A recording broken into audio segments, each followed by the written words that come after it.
السلام علیکم ورحمۃ اللہ وبرکاتہ۔ قرآنی واقعات عجائب القرآن سلسلہ چہارم پارٹ 4 کے ساتھ حاضر خدمت ہوں۔ آج کے سلسلہ میں ہم سنیں گے 100 سال مردہ رہنے کے بعد زندہ ہونے والے نبی کون تھے، بخت نصر کون تھا، تابوت سکینہ کیا تھا اور اس میں کون سے تبرکات موجود تھے۔ اس کے علاوہ اور بہت سے قرآنی واقعات کے ساتھ ساتھ ان پرندوں کا بھی ذکر کریں گے جو کہ ذبح ہونے کے بعد دوبارہ زندہ ہو۔ آئیے اپنے سلسلہ کا آغاز کرتے ہیں۔ میرا نام محمد عادل اتاری قادری اور آپ دیکھ رہے ہیں میرا یوٹیوب چینل عادل قادری براڈ کاسٹ۔ ناظرین، سب سے پہلے اکثر مفسرین کے نزدیک یہ جو واقعہ میں بیان کر رہا ہوں یہ حضرت عزیر علیہ السلام، عزیر بن شرخی علیہ السلام کا ہے کہ جو بنی اسرائیل کے ایک نبی ہیں۔ واقعہ کی تفصیل یہ ہے کہ جب بنی اسرائیل کی بدعمالیاں بہت زیادہ بڑھ گئیں تو ان پر خدا عز و جل کی طرف سے عذاب آیا کہ بخت نصر بابلی ایک کافر بادشاہ نے بہت بڑی فوج کے ساتھ بیت المقدس پر حملہ کر دیا اور 1,00,000 باشندوں کو قتل کر دیا، جبکہ 1,00,000 باشندوں کو گرفتار کر کے لونڈی غلام بنا لیا اور 1,00,000 باشندوں کو مختلف جگہوں پر بخیر کر آباد کیا۔ یعنی اس کافر بادشاہ نے پورے بیت المقدس کو توڑ پھوڑ کر مسمار کر دیا اور بالکل ویران بنا ڈالا۔ بخت نصر کون تھا؟ قوم عمالقہ، جس کا ہم پچھلے سلسلوں میں ذکر سن چکے ہیں، کہ ایک لڑکا چونکہ ان کے بت نصر کے پاس لاوارث پڑا تھا، چونکہ اس کے باپ کا معلوم نہیں تھا، لوگوں نے اس کا نام بخت نصر یعنی نصر کا بیٹا رکھ دیا۔ خدا کی شان یہ کہ یہ لڑکا گورنر مقرر ہوا اور اس کے بعد دنیا کا ایک بہت بڑا بادشاہ بھی بنا۔ کچھ دنوں بعد حضرت عزیر علیہ السلام جب کسی طرح بخت نصر کی قید سے آزاد ہوئے اور اپنے گدھے پر سوار ہو کر بیت المقدس تشریف لائے تو آپ نے دیکھا پورا بیت المقدس ویران ہے، خالی ہے، سناٹا چھایا ہوا ہے۔ آپ تڑپنے لگے، رونے لگے، آپ کو کوئی انسان نظر نہ آیا،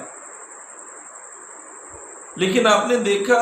کہ بیت المقدس میں جتنے بھی درخت تھے ان پر پھل لگے ہوئے تھے، لیکن ان کو توڑنے والا کوئی نہیں تھا۔ آپ نے پھل کے درخت سے پھل توڑا، پھل تناول فرمایا، انگور کے درخت سے انگور توڑ کر اس کا شیرہ پیا، اس کے بعد جو پھل بچا، جو شیرہ بچا، اسے اپنے جھولے میں رکھ لیا اور آپ اپنی قوم کو یاد کرتے ہوئے اپنے گدھے کو ایک جگہ مضبوطی کے ساتھ باندھا اور ایک درخت کے سائے میں آپ آرام فرمانے کے لیے لیٹ گئے۔ اسی آرام کے دوران، اسی نیند کے دوران اللہ عز و جل نے حضرت عزیر علیہ السلام پر موت طاری فرما دی، آپ کا انتقال ہو گیا۔ اتنے میں 70 برس گزرے تو ایک بادشاہ وہاں آیا جس نے بیت المقدس دیکھا تو لوگوں کو بیت المقدس میں جمع کیا اور دوبارہ بیت المقدس کو آباد کیا اور اس کی رونقوں کو بحال کیا، جبکہ اس تمام عرصہ میں حضرت عزیر علیہ السلام کو اللہ تبارک و تعالیٰ نے چرند پرند جن و انس ہر چیز سے محفوظ فرما دیا تھا، ہر ایک کی نظر سے آپ کو محفوظ فرما دیا تھا۔ بہرحال جب اس بادشاہ نے بیت المقدس کو دوبارہ آباد کیا، اس کی رونقوں کو بحال کیا اور پہلے کی طرح بلکہ پہلے سے بھی زیادہ بیت المقدس پر رونق ہو گیا، تو اب حضرت عزیر علیہ السلام کو اللہ تبارک و تعالیٰ نے زندہ فرما دیا، اور جب یہ زندہ فرمایا تو 100 سال کا وقت گزر چکا تھا۔ آپ اٹھے، آپ نے دیکھا تو اللہ عز و جل نے وحی فرمائی کہ نبی کتنا وقت سوئے ہو؟ آپ فرمانے لگے کہ شاید آدھا دن یا صبح سے عصر تک کا وقت۔ تو اللہ تبارک و تعالی نے فرمایا کہ اے نبی علیہ السلام آپ 100 سال تک سوتے رہے۔ آپ نے اپنا گدھا دیکھا تو اس کی ہڈیاں گل چکی تھی، سڑ چکی تھی، ادھر ادھر بکھر چکی تھی، جبکہ اسی لمحے جب آپ نے اپنے جھولے میں فروٹ پھل دیکھے اور انگور کا شیرہ دیکھا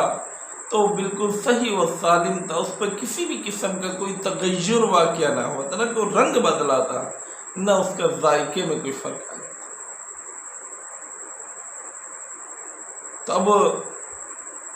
حضرت عزیر علیہ السلام سوچنے لگے کہ اتنی تباہی کے بعد کیسے اللہ تبارک و تعالیٰ دوبارہ لوگوں کو جمع کرے گا، بیت المقدس کو آباد کرے گا۔ یہ سوچتے ہوئے آپ آرام فرما ہوئے تھے اور 100 سال کا وقت گزرا تو اللہ تبارک و تعالیٰ نے حضرت عزیر علیہ السلام کو فرمایا کہ اپنے گدھے کی جانب دیکھو، تو اللہ کے حکم سے گدھے کی ہڈیاں جمع ہونا شروع ہو گئی۔ ان ہڈیوں پر اللہ کے حکم سے گوشت پوست اسی طرح سے آ گیا، اور اللہ عز و جل کے حکم سے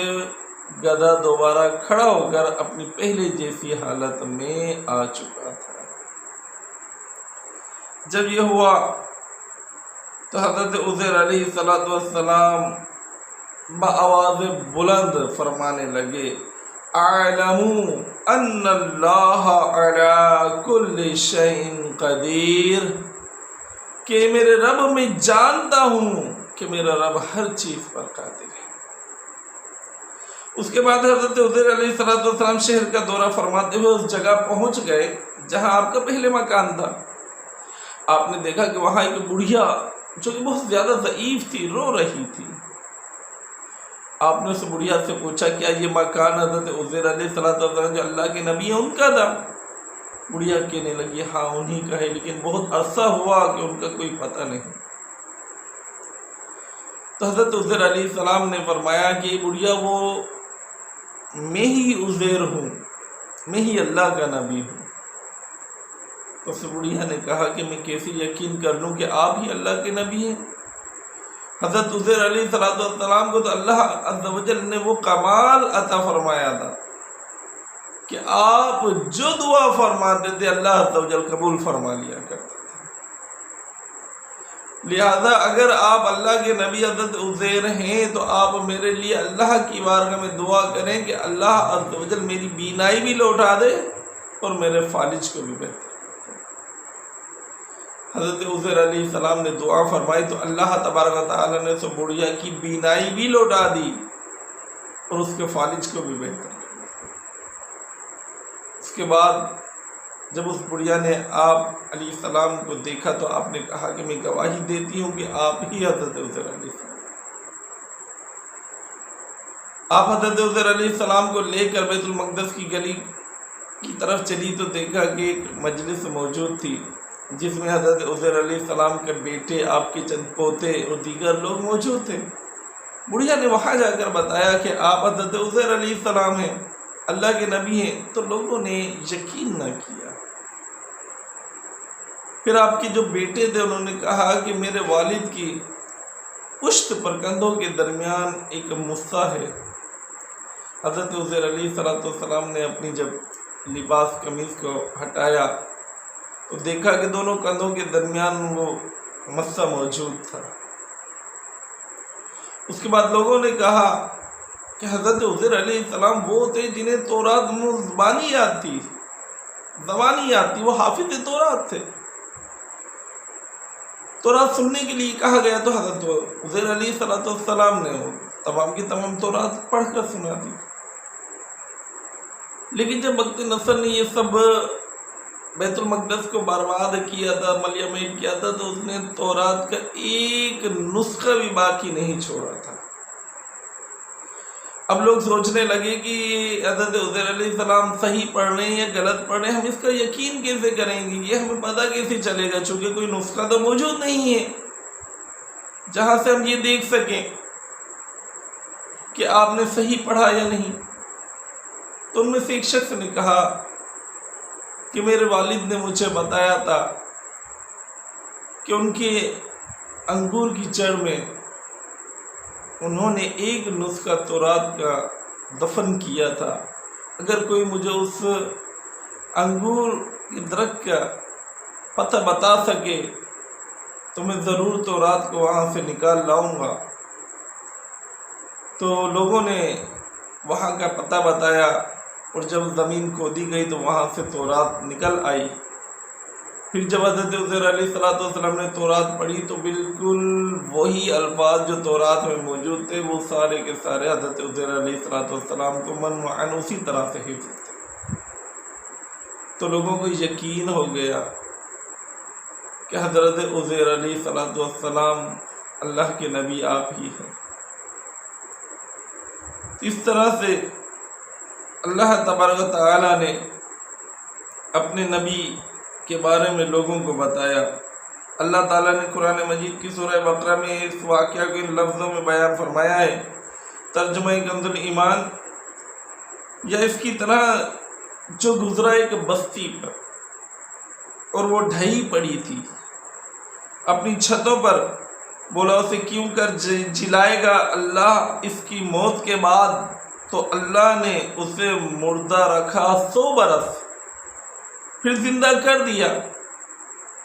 فرمایا تو یہاں کتنا ٹھہرا؟ عرض کی دن بھر ٹھہرا ہوں گا یا کچھ کم؟ فرمایا نہیں، بلکہ تجھے 100 برس گزر گئے، اور اپنے کھانے اور پانی کو دیکھ کہ اب تک بو نہ لایا، اور اپنے گدھے کو دیکھ کہ جس کی ہڈیاں تک سلامت نہ رہیں، اور یہ اس لیے کہ تجھے ہم لوگوں کے واسطے نشانی کریں، اور ہڈیوں کو دیکھ کیونکہ ہم انہیں اٹھان دیتے پھر انہیں گوشت پہناتے ہیں۔ جب یہ معاملہ اس پر ظاہر ہو گیا، بولا میں خوب جانتا ہوں کہ اللہ سب کچھ کر سکتا ہے۔ اس سے درس ہدایت کیا ملا کہ ان آیاتوں میں صاف صاف موجود ہے کہ ایک ہی جگہ پر ایک ہی ماحول اور ایک ہی آب و ہوا میں حضرت عزیر علیہ السلام کا گدھا تو مر کر گل سڑ گیا، جبکہ آپ کے پاس جو کھانا موجود تھا، جو مشروم موجود تھا، اس میں کسی قسم کا کوئی تغیر نہ ہوا، جہاں تک کہ 100 برس گزر گئے، اور آپ کے بال بھی سفید نہ ہوئے۔ اس سے ثابت ہوتا ہے کہ اگر ایک ہی قبرستان کے اندر ایک ہی آب و ہوا میں اگر بعض مردوں کی لاشیں گل سڑ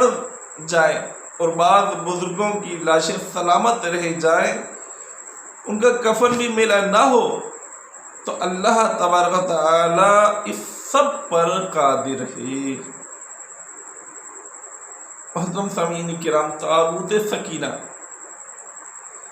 یہ شمشاد کی لکڑی کا ایک صندوق تھا جو حضرت آدم علیہ السلام پر نازل ہوا تھا۔ یہ آپ کے آخری زندگی تک آپ کے پاس ہی رہا، پھر بطور میراث یک کے بعد دیگرے آپ کی اولاد کو ملتا رہا، یہاں تک کہ حضرت یعقوب علیہ السلام کو ملا، اور آپ کے بعد آپ کی اولاد بنی اسرائیل کی قبضے میں رہا، اور حضرت موسیٰ علیہ السلام کو مل گیا، تو آپ اس میں تورات شریف اور اپنا خاص سامان رکھا کرتے تھے۔ یہ بڑا ہی مقدس اور بابرکت صندوق تھا۔ بنی اسرائیل جب کفار سے جہاد کرتے اور کفار کے لشکروں کی کثرت اور ان کی شان و شوکت کو دیکھ کر سہم جاتے تو ان کے سینوں میں دل دھڑکنے لگتے، تو وہ صندوق کو اپنے سامنے رکھتے، تو اس صندوق سے اسی رحمتیں اور برکتوں کا ظہور ہوتا کہ مجاہدوں کے دل پرسکون اور پر اطمینان ہو جاتے، اور ان کے دل چٹانوں سے بھی زیادہ مضبوط ہو جاتے۔ اور جس قدر صندوق آگے بڑھتا جاتا تھا، آسمان سے نصر من اللہ و فتح قریب کی بشارت عظمی نازل ہوا کرتی اور فتح مبین حاصل ہو جایا کرتی تھی۔ بنی اسرائیل جب کوئی اختلاف پیدا ہوتا تو اس صندوق کو سامنے رکھتے تو اس سے فیصلہ ہو جایا کرتا تھا، باقاعدہ آواز آیا کرتی تھی، اور بنی اسرائیل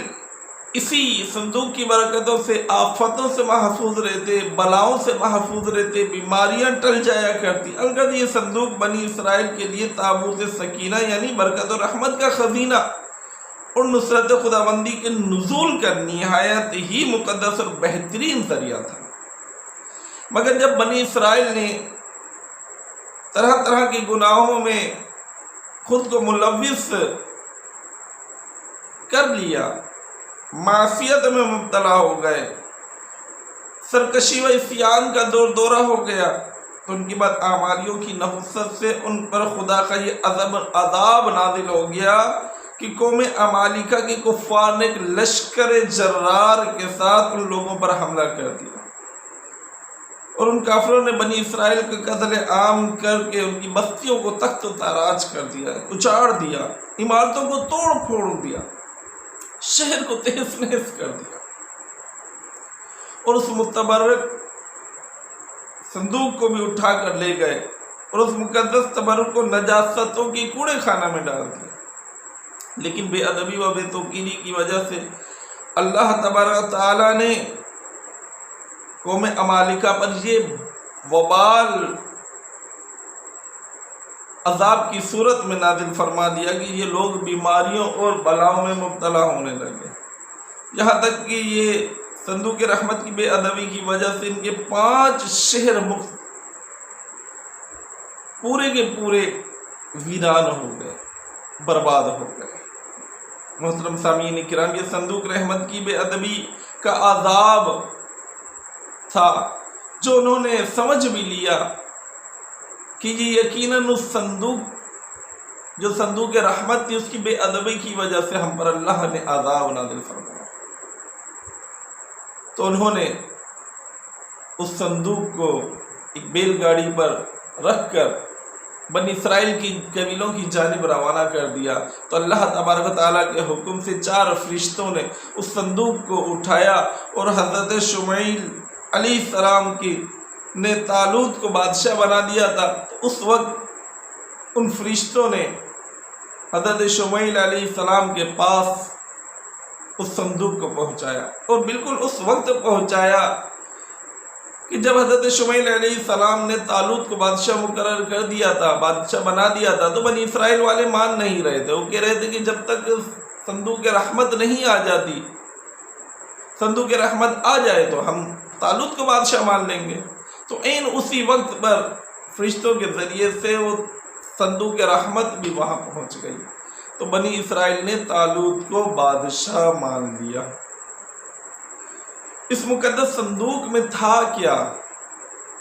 تابوت سکینہ تو آپ نے سنا ہوگا، نام تو سنا ہوگا، لیکن اس میں تھا کیا؟ آج یہ بھی آپ سن لیجیے۔ اس مقدس صندوق میں حضرت موسیٰ علیہ السلام کا عصا اور ان کی مقدس جوتیاں، حضرت ہارون علیہ السلام کا امامہ، حضرت سلیمان علیہ السلام کی انگوٹھی، تورات کی تختیوں کے چند ٹکڑے، کچھ من و سلوہ، اور اس کے علاوہ حضرات انبیاء کرام علیہ السلام کی صورتوں کے حلیے وغیرہ سب سامان تھا۔ اللہ رب العزت قرآن مجید فرقان حمید میں یوں بیان فرماتا ہے، ترجمہ کنز الایمان، اور ان سے ان کے نبی نے فرمایا اس کی بادشاہی کی نشانی یہ ہے کہ آئے تمہارے پاس تابوت جس میں تمہارے رب کی طرف سے دلوں کا چین ہے اور کچھ بچی ہوئی چیزیں ہیں، معزز موسیٰ اور معزز ہارون کے ترکہ کی اٹھاتے لائیں گے اسے فرشتے، بے شک اس میں بڑی نشانی ہے تمہارے لیے اگر ایمان رکھتے۔ بنی اسرائیل کے صندوق کے اس واقعہ سے چند مسائل اور فوائد میں روشنی پڑتی ہے جو یاد رکھنے کے قابل ہیں۔ معلوم ہوا کہ بزرگان دین کے تبرکات کی خداوند قدوس کے دربار میں بڑی عزت و عظمت، اور ان کے ذریعے مخلوق کی خدا کو بڑے بڑے فیوز و برکات حاصل ہوتے ہیں۔ دیکھ لو کہ صندوق میں حضرت موسیٰ علیہ السلام کی جوتیاں، آپ کا عصا حضرت ہارون علیہ السلام کا امامہ، حضرت سلیمان علیہ السلام کی انگوٹھی، یہ تمام چیزیں موجود تھی. تو اللہ تبارک و تعالیٰ نے اس صندوق کو برکتوں والا قرار دے دیا. قرآن مجید میں اس بات کی شہادت دی کہ فیہ سکینۃ من ربکم، روحوں کی تسکین کا سامان، تمہارے رب کی طرف سے سکینہ، یعنی مومنوں کے قلوب کا اطمینان اور ان کی روحوں کا تسکین کا سامان تھا. لہذا جس جگہ بزرگان دین، انبیاء کرام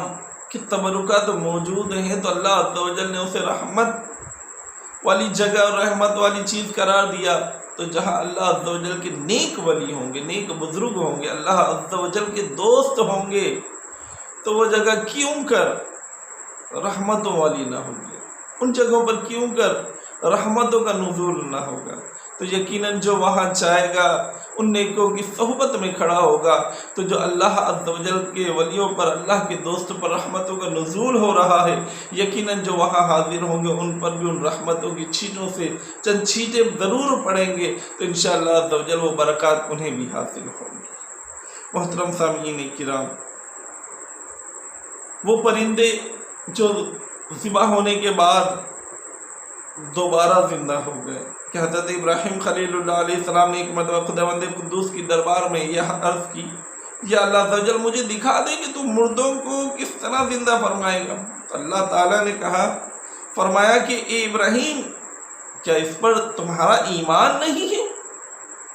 تو آپ نے عرض کی کیوں نہیں، میں اس پر ایمان تو رکھتا ہوں، لیکن میری تمنا ہے کہ یہ منظر میں اپنی آنکھوں سے دیکھوں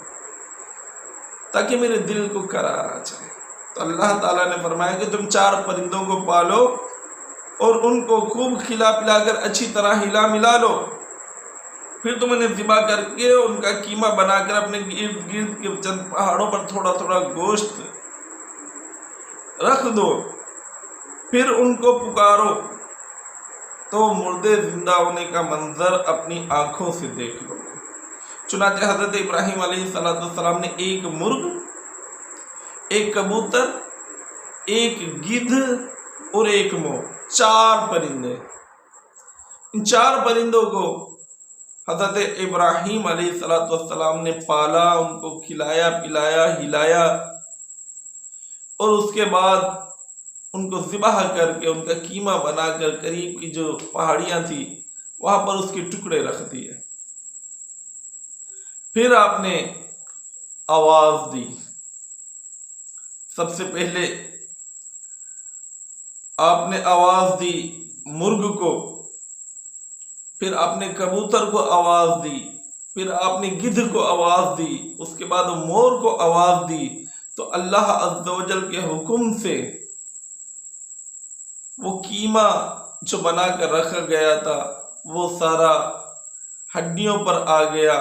اور ان تمام 4 پرندوں کی جو منڈیاں تھی وہ حضرت ابراہیم خلیل اللہ کے پاس موجود تھی. تو وہ بنا منڈیوں کے اپنے اپنے اصل روپ میں آ گئے، بنا منڈیوں کے دوڑتے ہوئے حضرت ابراہیم خلیل اللہ علیہ نبینا علیہ السلام کے پاس آ گئے، اور اپنی منڈیوں سے اپنے باقی دھڑ کو